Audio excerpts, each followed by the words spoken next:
नाजरीन, आप देख रहे हैं इंसाफ न्यूज़। मैं हूं तनवीर अहमद। खबर शामिल करते हैं सियालकोट के इलाका कोटली लोहारा से, जहां पर अवामी प्रेस क्लब कोटली लोहारा का इजलास माजिद नदीम मिर्ज़ा की सरबराही में मुनक्कद किया गया। मलक जवेद इकबाल अवामी प्रेस क्लब के चेयरमैन मुकर्रर और चौधरी मोहम्मद रमज़ान को अवामी प्रेस क्लब कोटली लोहारा का सरपरस्त आला नामजद कर दिया गया और सैयद अकील अब्बास जनरल सेक्रेटरी मुंतखब हुए।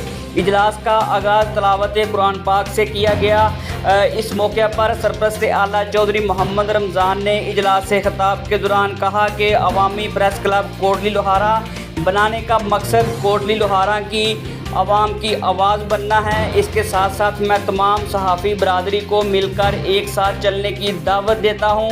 जिसके बाद अवामी प्रेस क्लब कोटली लोहारा के चेयरमैन मलक जवेद इकबाल ने भी प्रेस क्लब से खिताब किया और कहा कि मैं खुश नसीब हूँ कि आप लोगों ने मुझे इस काबिल समझा और इंशाअल्लाह मैं अपनी टीम को कभी मायूस नहीं करूँगा और उम्मीद करता हूँ कि इस टीम का हर सिपाही अपनी ड्यूटी बखूबी सर अंजाम देगा। इस मौके पर सीनियर सहाफ़ी मोहम्मद अयूब खोखर और मियाँ अजमल महमूद ने आने वाले मेहमानों को पुरतकल्लफ इशाया दिया और तमाम दोस्तों का शुक्रिया अदा किया।